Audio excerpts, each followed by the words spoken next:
You're listening to the Psych Central podcast, where guest experts in the field of psychology and mental health share thought-provoking information using plain, everyday language. Here's your host, Gabe Howard. Welcome to this week's episode of the Psych Central podcast. Calling into the show today, we have Stephen Ng, who had a seriously messed up childhood. He channeled this into a marriage and family therapy career with more than 30 years of clinical experience and 20 years of experience in forensic psychotherapy. He's a leading expert, columnist, author, and public speakers, all on matters related to sexuality and relationships. He's a TEDx Talk presenter educating the masses on your magic sex number. Steve, welcome to the show. Hi, Gabe. It's great to be with you today. Steve, I first want to say that I absolutely love your bio. I think it's important to just own things. And I like that you had a seriously messed up childhood because in many ways, I feel like I had a seriously messed up childhood. And I believe a lot of our listeners are looking back on their childhood and they're feeling the same way. And sometimes our guests, they really want to tout their professional accolades, but they don't want to tout their human experiences. So first off, kudos to you for your honesty. Oh, well, thanks a lot. I just think that, for me, such a huge part of my motivation to help people because I know what it feels like to be in those uncomfortable family situations. It makes perfect sense to me. And that vulnerability, I think, is really important, given that your subject matter is sexuality, because people are often embarrassed to discuss sex and sexuality anyway. Now, let's talk about your TEDx talk, the magic sex number.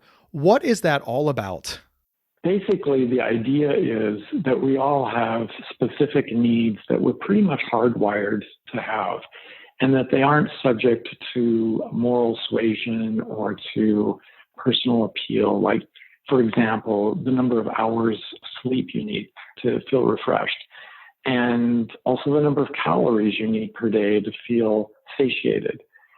We don't really talk about sex that way, but everyone I've ever interviewed, and I mean thousands of people, had an answer to that question. Ideally, if you could be in your perfect relationship that was perfect in every way, how often, ideally, would you like to have sex?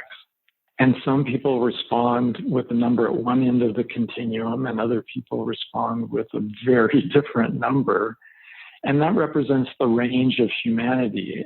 We're all normal and we're all different.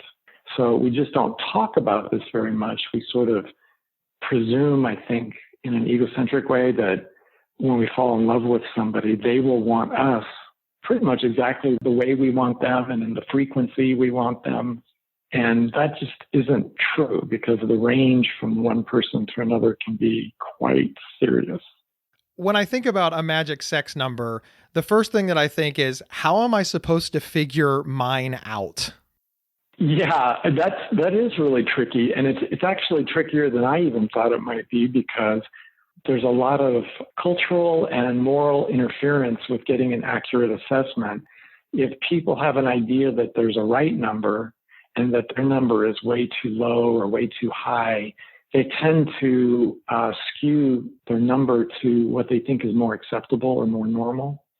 And in the same way, a lot of people are preset to self-deception because they end up coming up with a number that mentally is actually the number they'd be willing to settle for.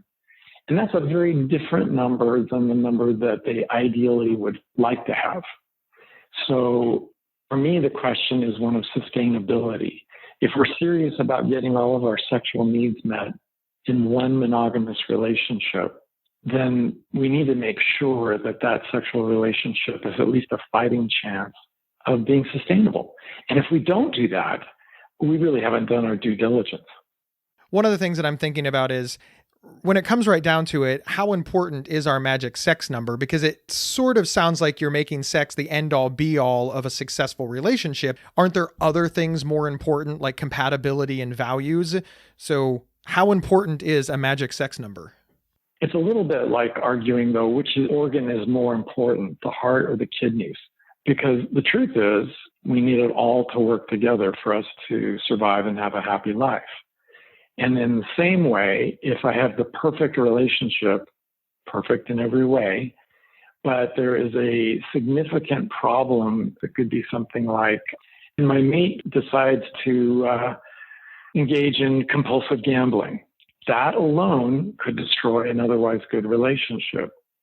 So if I'm talking about sex, most of us, we don't talk about it too much, but we have an idea in the back of our mind of what our future sex life could be like.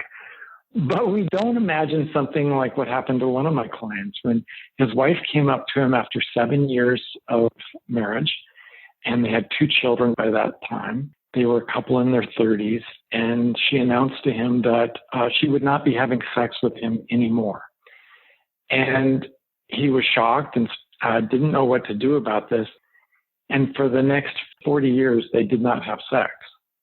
It ended up disastrously for both of them, but he never ever thought that he would be in that sort of a situation. And most of us don't, but we don't think it through like, well, what would I do? And well, what are my sexual needs?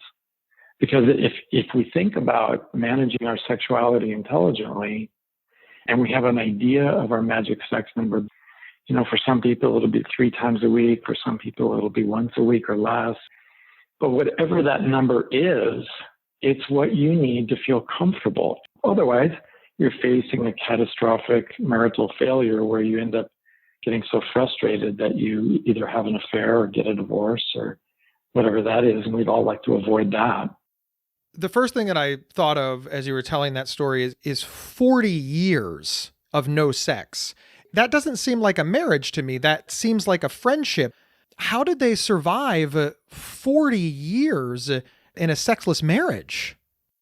For her discomfort with the idea of having sex with him was not replaced with anything other than a deep dive into alcoholism. So she relied on booze to get through the rest of her life. For him, because of his religious upbringing, divorce was an unacceptable option. And I live in Nevada where prostitution is legal, and he never availed himself of the services of a legal prostitute, nor did he ever have an affair. Instead, what he did is he spent the next 40 years trying desperately to take care of his sexual needs simply through masturbation. And of course, that was not a successful effort because our sexual needs are far more complex and diverse than just orgasm alone. So even if I were, let's say, masturbating as frequently as I wanted an orgasm, that's not going to take care of my needs for companionship, conversation, humor, and play. So it just doesn't work. I'm starting to think about our magic sex number, and I'm thinking, okay, clearly if one person is 0 and you're at 1, that's too big of a gap. But maybe if somebody was at 10 and you were at 12, that might be a gap that you could work with.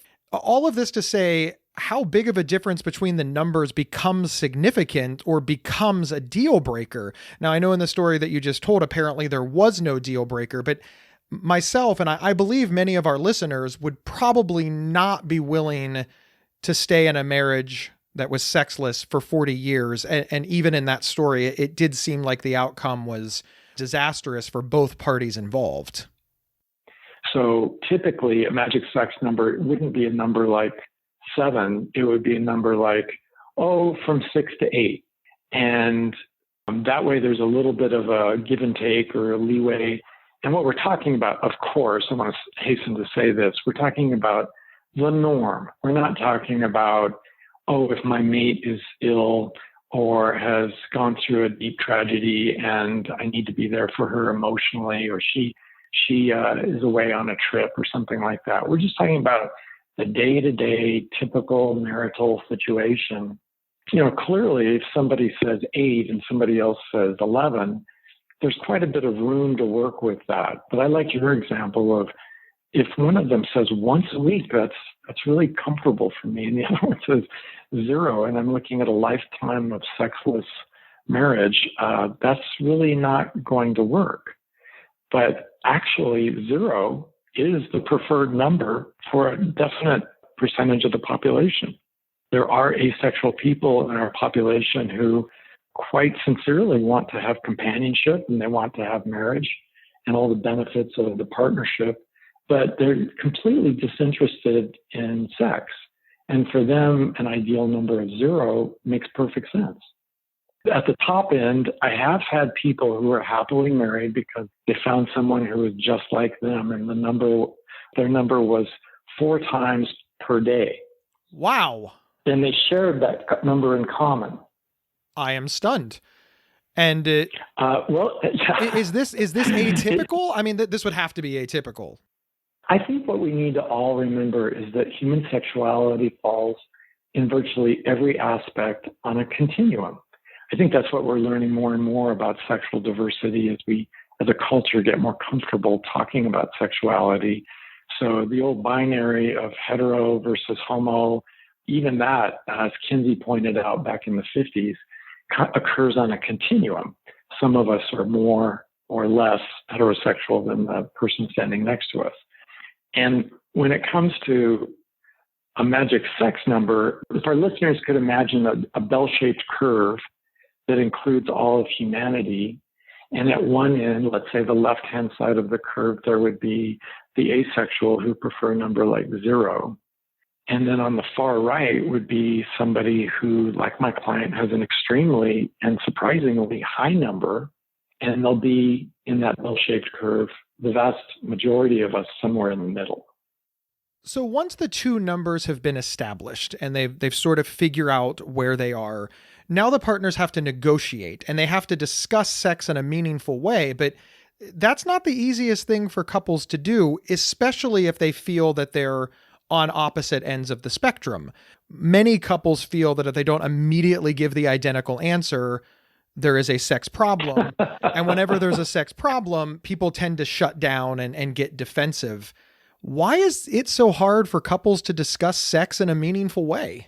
I think part of that is because nobody around us is having this kind of a conversation. So when we're raised in our family, our mom and dad at the breakfast table don't typically read a newspaper story and then start talking about sexual preferences and ideal numbers. We never hear people talking about this kind of thing in church when we talk the little that we do about sexuality.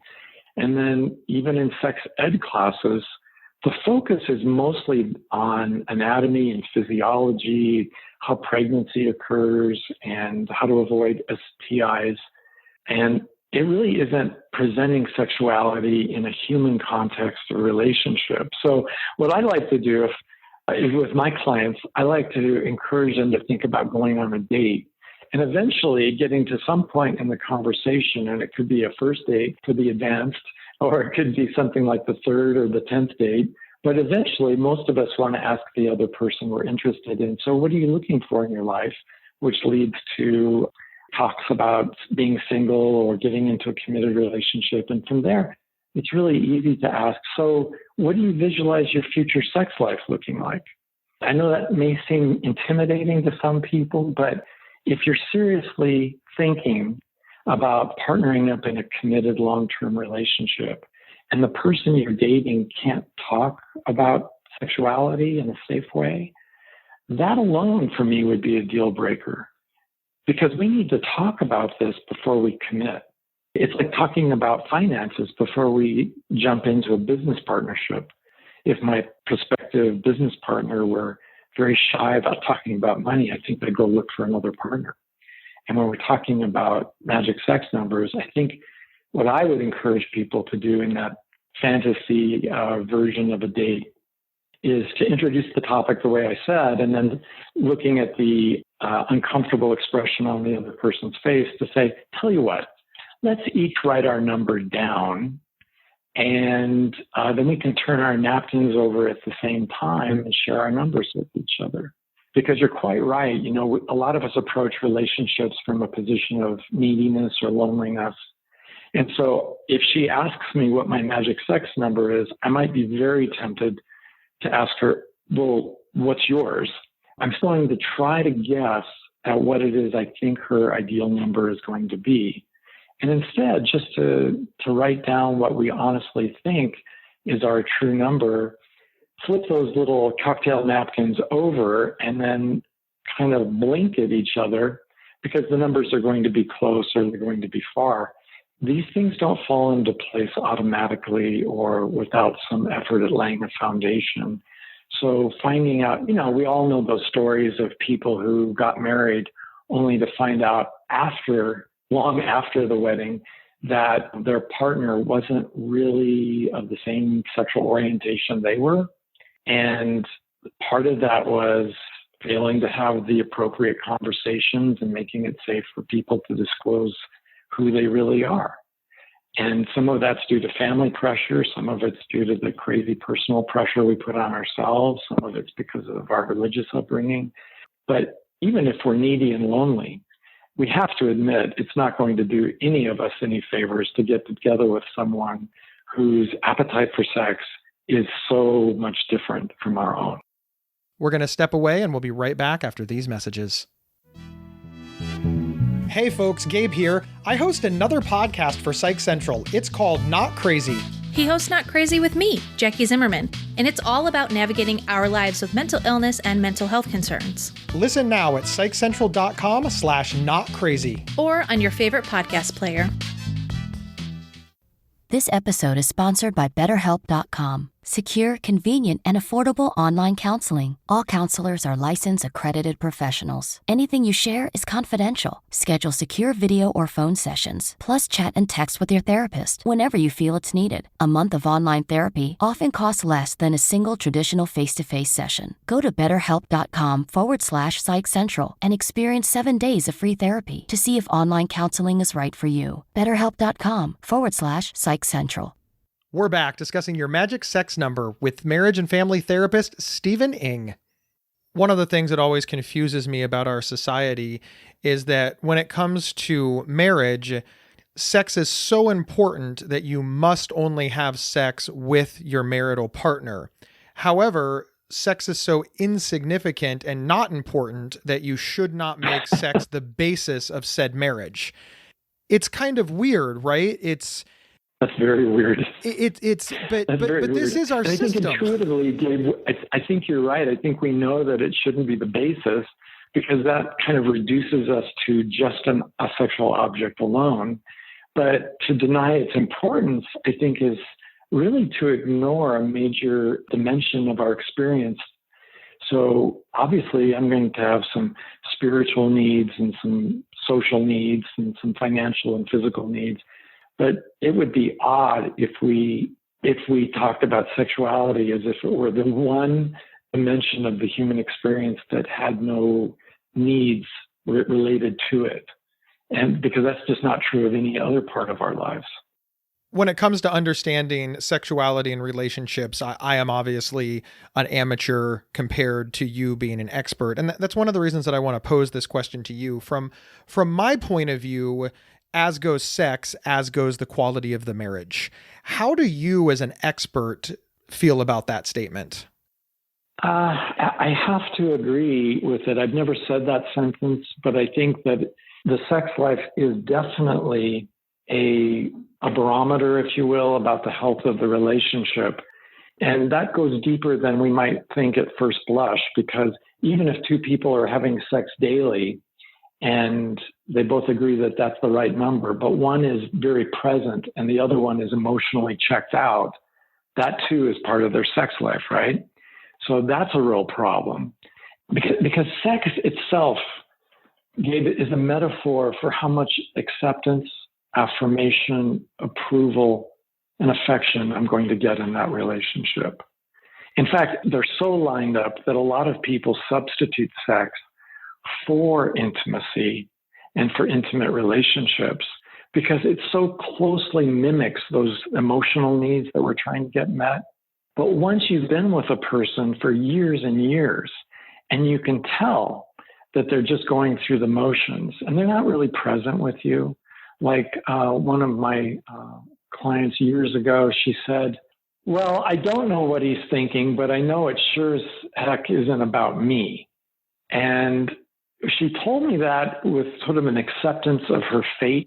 She was an older woman, but she was accepting yet miserable, if that makes any sense. It does. Yeah, okay. She wasn't comfortable with that answer. So when we talk about sex, I have to add a PS or some kind of a note here, because usually when we talk about sexuality in a relationship, we're talking about intercourse. And I would argue that that is only a small part of the sexual dimension of intimacy. And I think our sexual needs are far more diverse than that. And they include things like simply feeling safe. If we don't have our needs for sexual safety met in a relationship, it's a disaster, because everything follows from that. And if we don't have our needs for appropriate sexual information met in a relationship, we're not going to be able to make very intelligent choices in that relationship. So our needs are pretty diverse. And again, big problem in our culture, and it's a major hole in our education of the young.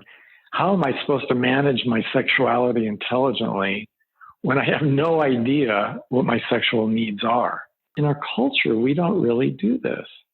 It's a very squeamish and uncomfortable subject for most people. It's a question. It's not like we're foolish or we're stupid. It's just that we're uninformed and we don't have the vocabulary. There was a philosopher, one of my favorites from the 20th century, named Ludwig Wittgenstein, and he said something that really applies here. He said, if I don't have the words to describe a thing, then I really don't understand that thing. And I think that is more true of sexuality than anything else. It's very fascinating to me that anybody would be uncomfortable discussing sexuality, considering how it permeates our culture. We use sexuality to sell gum, but we're uncomfortable discussing what makes us happy sexually even in the context of committed relationships. In the context of marriage, we're uncomfortable about this, but there will absolutely be a woman in a bathing suit holding gum telling you how if your breath smells good, your chances of a sexual encounter increase. Right. But talking one-on-one with a potential sex partner becomes very embarrassing, and it's fascinating. It's absolutely fascinating to me. And I imagine, again, as somebody who has studied this for 30 years, it's got to be fascinating to you as well. Well, one of the things I've been just delighted to do is, and my last public speaking event was with the American Advertising Federation.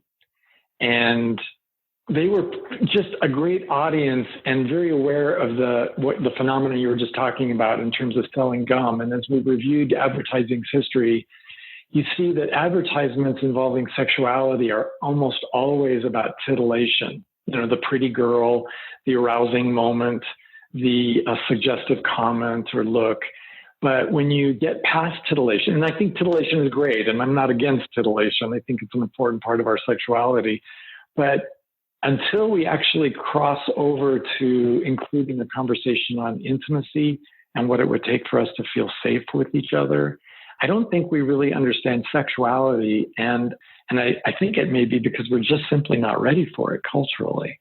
But I think as individuals, again, the people listening to this, they can get there. It's just embracing the idea that I need to and want to learn to manage my sexuality intelligently, whether I'm committed to a monogamous lifestyle or I'm really into casual hookups or something in between.